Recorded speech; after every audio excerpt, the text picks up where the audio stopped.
Hi my dear students, मैं समीर कुमार सुधांशु आपका अपने यूट्यूब चैनल कॉम्पिटिटिव इंग्लिश में हार्दिक स्वागत करता हूं। डियर स्टूडेंट्स, कॉम्पिटिटिव इंग्लिश के इस कड़ी में आज मैं एक बार फिर से आपके लिए वॉइस को लेकर के आया हूं। डियर स्टूडेंट्स, जैसा कि आप बोर्ड पर लिखा हुआ देख रहे हैं, हमारा पार्ट 6 वीडियो है और आज हम लोग फ्यूचर टेंस के सेंटेंसेस को पैसिव वॉइस में कैसे बदला जाता है को सीखने जा रहे हैं। डियर स्टूडेंट्स, इससे पहले पार्ट 5 तक मैंने प्रेजेंट टेंस और पास्ट टेंस के सेंटेंसेस को पैसिव में कैसे बदला जाता है को सिखाया है।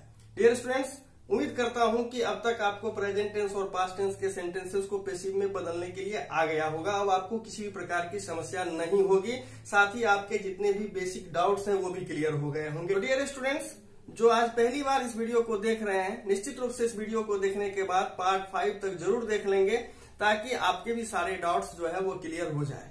डियर स्टूडेंट्स, यह मैं इसलिए कह रहा हूं ताकि आप में भी वॉइस की जो कंसेप्ट है वो सिलसिलेवार ढंग से विकसित हो, इस पे मेरा फोकस है।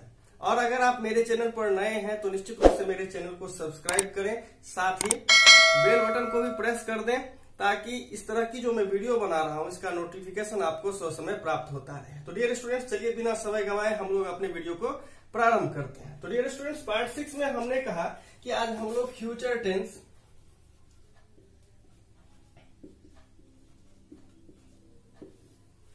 के सेंटेंस को कैसे पैसिव में बदला जाता है को सीखने जा रहे हैं। बहुत आसान है, बस वीडियो को लास्ट तक देखते रहें और उम्मीद करता हूं कि आज के बाद फिर आपको कभी भी फ्यूचर टेंस से जो है समस्या नहीं होगी। फ्यूचर टेंस के सेंटेंसेस को कैसे पैसिव में बदलें आपको जरूरत ही नहीं होगी फिर इसे सीखने की।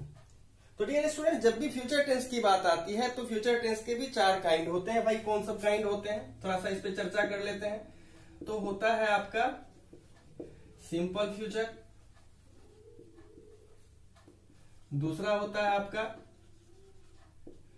फ्यूचर कंटिन्यूअस, तीसरा होता है आपका फ्यूचर परफेक्ट और चौथा होता है आपका future perfect continuous. My dear students, जैसा कि यहां पे मैं आपको बता देना चाहता हूं कि फ्यूचर कंटिन्यूअस और फ्यूचर परफेक्ट कंटिन्यूअस दो ऐसे टेंसेस हैं जिनके सेंटेंसेस को पैसिव में नहीं बदला जाता है। ये मैं इसलिए अभी बता देना चाहता हूं ताकि आपके पास में जो है एक क्लियर कंसेप्ट हो जाए कि हमको सिर्फ सिंपल फ्यूचर और फ्यूचर परफेक्ट को कैसे पैसिव में बदलना है को सीखना है। ठीक है, आधा काम तो यही आसान हो गया है। तो डियर स्टूडेंट्स, चलिए हम लोग देखते हैं कि सिंपल फ्यूचर के सेंटेंस को कैसे पैसिव में बदला जाता है, कैसे हम लोग इसको आसान से आसान तरीके से बदल सकते हैं। डियर स्टूडेंट्स, जब भी सिंपल फ्यूचर की बात आएगी तो सिंपल फ्यूचर का स्ट्रक्चर क्या होता है? सिंपल फ्यूचर का स्ट्रक्चर होता है आपका सब्जेक्ट प्लस ऑक्सिलरी वर्ब, इसमें शैल या विल आता है। अगर नेगेटिव सेंटेंस है तो नॉट ले लीजिए, प्लस V1 प्लस आपका ऑब्जेक्ट आता है। यहां पे मैं थोड़ा सा आपको बता देना चाहता हूं कि शैल विल जो है, नॉर्मली तो स्पोकन इंग्लिश में शैल और विल में डिफरेंस अब नहीं रहा, मैक्सिमम लोग विल ही इस्तेमाल करते हैं। लोग कहते भी हैं कि शैल विल में डिफरेंसेस नहीं है, लेकिन ऐसी बात नहीं है। जब आप कॉम्पिटिटिव इंग्लिश सीखते हैं और खास करके जब आप वॉइस सीखते हैं ना, तो वहां पे शैल विल जो है दो अलग अलग ऑक्सिलरी वर्ब है, इसको आप ध्यान में रखेंगे। और जानकारी के लिए बता देता हूं कि फर्स्ट पर्सन के दोनों नंबर्स के साथ, यानी कि दोनों नंबर क्या होगा, सिंगुलर नंबर और प्लूरल नंबर के साथ हमेशा शैल का प्रयोग करते हैं हम लोग। और सेकंड पर्सन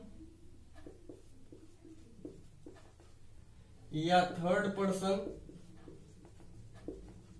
दोनों ले लीजिए, कि दोनों नंबर के साथ I mean two singular number और प्लूरल नंबर के साथ हम लोग क्या लगाते हैं, विल का प्रयोग करते हैं। ये मैं आपकी जानकारी के लिए लिख दिया। ठीक है, तो ऐसा मैंने इसलिए लिखा कि आगे हम लोगों को इसका इस्तेमाल होने जा रहा है और वहां पे हम लोग देखेंगे कि कैसे शैल और विल जो है वो अलग अलग आपका मायने रखता है। तो डियर स्टूडेंट्स, ये जो मैंने स्ट्रक्चर लिखा कि subject plus shall will plus not plus V1 plus object, तो ये स्ट्रक्चर सिंपल फ्यूचर का है। और जहां तक आपको याद होगा कि मैंने पिछले वीडियो में बताया था कि जो भी टेंस है वही एक्टिव वॉइस है, यानी टेंस के अंतर्गत जो आप सेंटेंस देखते हैं वही जो है एक्टिव वॉइस होता है। तो नो डाउट ये जो स्ट्रक्चर है ये हमारा क्या है भाई, एक्टिव वॉइस है। अब एक्टिव वॉइस में सेंटेंस का स्ट्रक्चर हो गया सब्जेक्ट प्लस शैल या will plus not plus V1 plus object. अब इसको हमको पेसिव में बदलना है। तो पेसिव में हम लोग जो बदलते थे, कैसे बदलते थे, तो वही पुरानी बात भाई, ऑब्जेक्ट को सब्जेक्ट बना लीजिए, सब्जेक्ट बना लिए।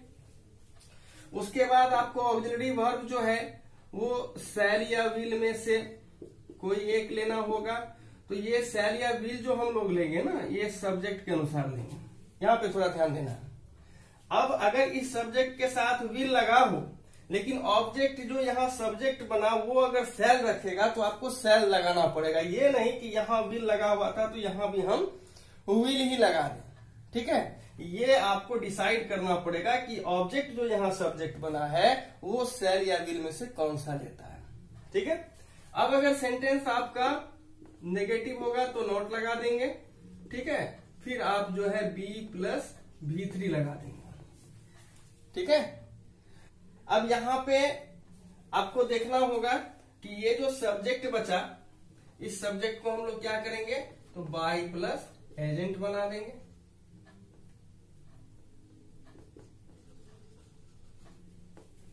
ठीक है, तो देखिए मैंने क्या किया, ऑब्जेक्ट को सब्जेक्ट बनाया, ऑक्सिलरी वर्ब को लिया, नोट है तो नोट को भी लिया और V1 को B प्लस V3 में बदल दिया। और ये जो सब्जेक्ट है इसको हमने बाय प्लस एजेंट में बदल दिया। ठीक है डियर स्टूडेंट्स, यहाँ पे थोड़ा सा अगर हम लोग इसको और अच्छा बनाएं तो ये हो सकता है कि शैल विल के बाद अगर V1 दिख जाए तो शैल विल के बाद B प्लस V3 हम लोग लगा लेंगे। शॉर्ट से शॉर्ट तरीका यही हो सकता है। इतना क्लियर हो गया है? तो चलिए कुछ सेंटेंसेस के माध्यम से समझते हैं कि कैसे हम लोग एक्टिव से पैसिव में परिवर्तन करते हैं। जैसा कि मान के चलिए अगर एग्जाम्पल ऐसे हो जाए, जैसे कहते हैं कि यू विल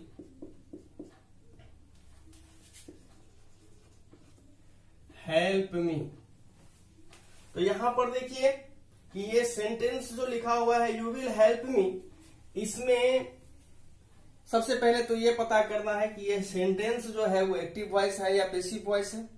तो डियर स्टूडेंट्स, यू यहाँ पे सब्जेक्ट है और सब्जेक्ट यहाँ पे डूअर है, और जब डूअर होता है सब्जेक्ट तो वो हमारा एक्टिव वॉइस होता है। तो नो डाउट ये हमारा एक्टिव वॉइस है।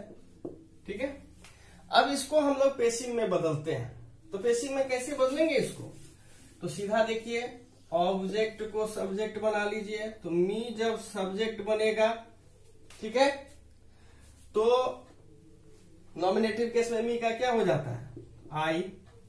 अब यहां पर देखिए विल लगा हुआ है। जो बात मैं यहां पे कर रहा था कि आपको ऑक्सिलरी वर्ब का जो है वो ध्यान रखना पड़ेगा कि ऑक्सिलरी वर्ब ऑब्जेक्ट जब सब्जेक्ट बनेगा उसके अनुरूप लेना है। तो यहां पे आप विल लेंगे कि शैल लेंगे, तो चूंकि फर्स्ट पर्सन दोनों नंबर के साथ आप क्या लेते हैं, शैल लेते हैं। तो नॉर्मल केसेस में हम लोग यहाँ पे शैल ले लेंगे, आई शैल। ठीक है, उसके बाद नॉट तो है ही नहीं, बचा वर्ब का पहला फॉर्म हेल्प। तो मैंने क्या बताया कि आपको V1 को किस में बदलना है, तो B प्लस V3 में, यानी हेल्प के बदला में आपको हेल्प लिख देना है। अब बच गया यहाँ पे आपका क्या, तो ये जो सब्जेक्ट बना हुआ है यही आपका ऑब्जेक्ट बनेगा। तो इसको बना दीजिए बाय।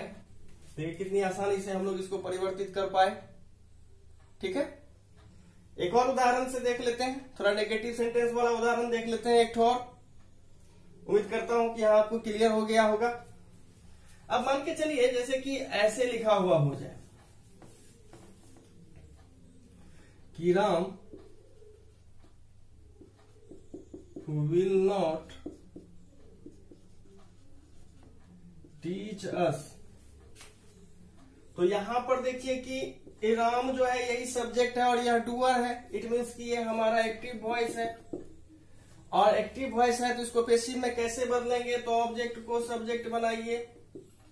अस जब आपका नॉमिनेटिव केस में आएगा, सब्जेक्ट बनेगा, तो ये नॉमिनेटिव केस में होना चाहिए, क्योंकि सब्जेक्ट जो है वो हमेशा नॉमिनेटिव केस में होते हैं।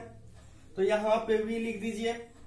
अब देखिए कि यहाँ पे व्हील लिखा हुआ है, तो व्हील तो इसलिए लिखा हुआ है कि एक्टिव वॉइस में जो सब्जेक्ट नाम है ना, वो आपका थर्ड पर्सन सिंगुलर नंबर है, और थर्ड पर्सन सिंगुलर नंबर के साथ हम लोग जो है व्हील का प्रयोग करते हैं। ठीक है, तो यहाँ पे अब वी के अकॉर्डिंग नॉर्मली हम लोग क्या लेते हैं, तो शैल लेते हैं, तो लिख लेंगे वी शैल, फिर नॉट लगा दीजिए, क्योंकि यहाँ पे नॉट है, नॉट लगा दिए। अब टीच के रूप में V1 है, तो V1 को कैसे बदलना है भाई, तो B प्लस V3 में, यानी B और टीच का तीसरा फॉर्म हो जाएगा टाउट। अब बचा ये, तो लिख दो भाई बाई राम। देखिए कितनी आसानी से हम लोग जो है इसको पैसिव में बदल पा रहे हैं। ठीक है, तो माय डियर स्टूडेंट्स, ये कुछ ऐसी बातें हैं जिसको आप देख करके आप समझ गए होंगे कि ये जो सिंपल फ्यूचर है इसके सेंटेंसेस को पैसिव में बदलना कितना आसान है। और अगर डायरेक्ट पैसिव की बात करें हम लोग, तो वो भी हो सकता है।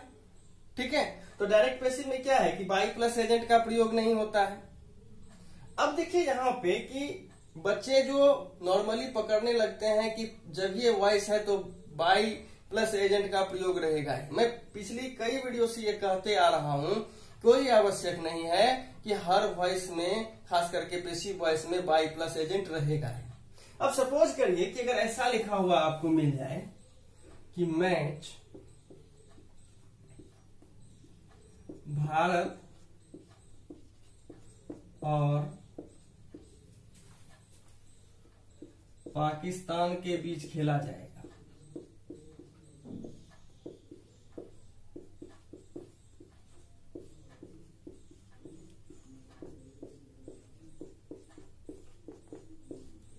तो यहाँ पे सोचने वाली बात है कि मैच भारत और पाकिस्तान के बीच खेला जाएगा, तो सब्जेक्ट तो आपको जो है यहाँ पे मैच है, लेकिन ये मैच जो है डूअर है या नन डूअर है, तो मैच यहाँ पे क्या है, सब्जेक्ट तो है लेकिन ये नन डूअर है। और जब नन डूअर होता है सब्जेक्ट, तो वो सेंटेंस किस में बनना चाहिए, पैसिव वॉइस में बनना चाहिए, यानी कि ये सेंटेंस हमारा पैसिव वॉइस का है। तो मैच के लिए सीधे लिखेंगे द मैच। अब मैच के अकॉर्डिंग ऑक्सिलरी वर्ब विल होगा, पैसिव में गया तो B plus V3 will be played between, के बीच में है इसलिए इंडिया एंड पाकिस्तान।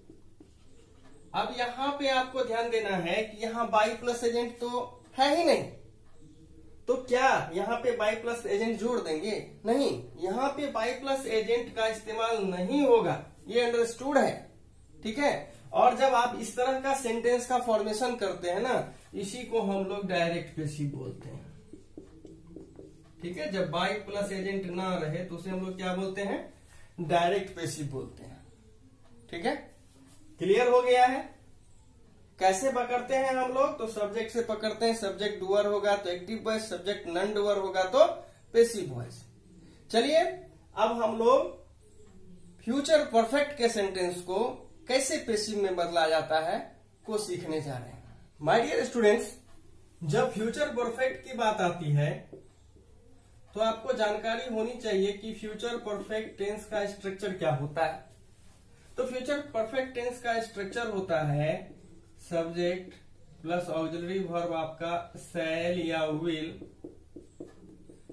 अगर नेगेटिव सेंटेंस होगा तो not plus have plus V3 plus object. ठीक है, और फ्यूचर परफेक्ट का ये स्ट्रक्चर है, इट मीन्स कि एक्टिव वॉइस है, ये हमारा क्या है भाई, तो एक्टिव वॉइस है। अब जब इसको हम पैसिव में बदलेंगे तो कैसे बदलेंगे, फिर वही पुरानी बात से चलेंगे, ऑब्जेक्ट को सब्जेक्ट बना लीजिए। ठीक है, शैल या विल में से जो इस सब्जेक्ट के अकॉर्डिंग सही होगा वो ले लेंगे, फिर नॉट ले लीजिए, अगर नेगेटिव होगा तो plus have plus been plus V3 आपको लेना पड़ेगा, यानी हैव प्लस V3 को इसमें बदलेंगे have plus been plus V3 में, ठीक है। और फिर इस सब्जेक्ट को जब ऑब्जेक्ट बनाएंगे तो यहाँ पे बाय प्लस एजेंट लगा देंगे, यानी ये एजेंट आपका ऑब्जेक्ट हो जाएगा यहाँ पे, ठीक है। तो इस तरह आप समझ गए हैं कि एक्टिव वॉइस में फ्यूचर परफेक्ट का स्ट्रक्चर हो जाएगा subject plus shall will plus not plus have plus V3 plus object. Not तो हम इसलिए लगा देते हैं कि नेगेटिव सेंटेंस भी आपका कवर हो जाए, ठीक है। अगर पेसिव में आएगा तो ऑब्जेक्ट को सब्जेक्ट बना लीजिएगा। शैल विल तो शैल विल यहां भी आपको आएगा। फर्क ये है कि ये जो ऑब्जेक्ट आपका सब्जेक्ट बना है इसके अकॉर्डिंग आपको यहाँ पे चुनाव करना है कि शैल होगा कि विल होगा, ठीक है। और नॉट रहेगा तो नॉट आप भी लगा देना। और यहाँ पर देखिए हैव प्लस V3 लिखा हुआ है ना, इसको आप कैसे बदलेंगे तो have plus been plus V3 में बदल दीजिएगा। और फिर इस सब्जेक्ट को ऑब्जेक्ट बना दीजिएगा बाई प्लस एजेंट के रूप में। तो इस तरह आप देख रहे हैं कि पेसिव वॉइस में फ्यूचर परफेक्ट का स्ट्रक्चर क्या हो जाता है। तो subject plus shall will plus not रह भी सकता है, नहीं भी रह सकता है, have plus been plus V3 plus by plus agent. एक एग्जाम्पल से भी इसको समझ लेते हैं थोड़ा सा। सपोज करिए कि एग्जाम्पल ऐसे दे दें कि आई शैल हैव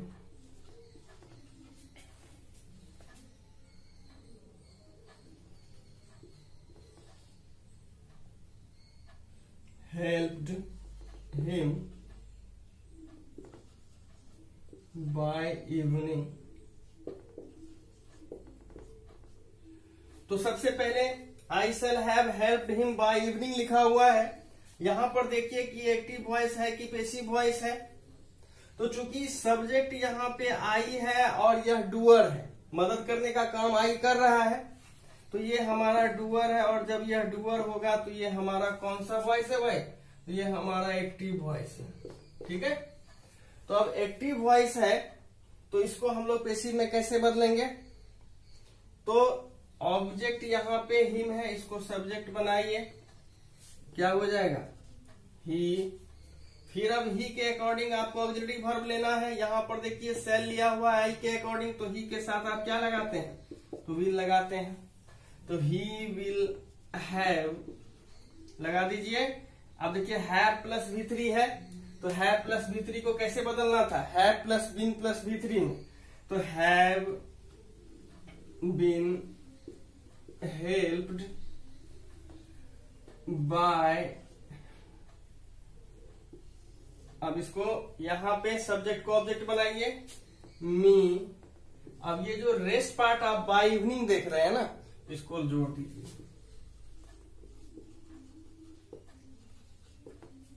अब आपको लगेगा कि he will have been helped by me, by evening में 2 बार बाय है, तो इससे घबराना नहीं है, ये 2 बार बाय हो सकता है, ये कोई समस्या नहीं है। ये जो पार्ट आप देख रहे हैं ना, इस पार्ट को हम लोग एज इट इज छोड़ देते हैं, इसको हम लोग चेंज नहीं करते हैं। जो भी काम करना था हम लोगों को इतना से इतना के बीच में ही करना था। तो ये जो बाय हम लिए हैं ना, ये सब्जेक्ट को जब हम लोग पेसिव में लेकर के चलते हैं तो बाई प्लस एजेंट बनाते हैं। तो ये बाई और मी जो देख रहे हैं ना, ये उसी अधीनस्थ किया गया है। और ये जो बाई प्लस इवनिंग है ना, ये तो एक्टिव वॉइस में था, तो हमने इसको अंत में रख दिया है। तो इससे आपको घबराने की जरूरत नहीं है, ठीक है। माय डियर स्टूडेंट्स, उम्मीद करता हूं कि आज आपका जो है वो फ्यूचर टेंस कंप्लीट हो गया है, खास करके एक्टिव से पेसिव के सेंस में। और इससे संबंधित किसी प्रकार का अब आपको डाउट्स नहीं होना चाहिए। अगर आपको किसी प्रकार का डाउट्स होता हो तो निश्चित रूप से आप कमेंट बॉक्स में उसे लिखें, ताकि जो मैं अगली वीडियो बनाऊंगा उसमें मैं उसका उल्लेख अवश्य करूंगा।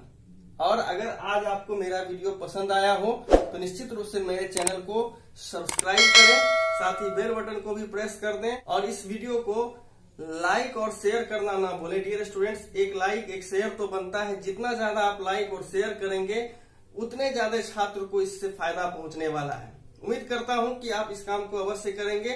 आज इस वीडियो को शुरू से लेकर अंत तक देखने के लिए आपका धन्यवाद।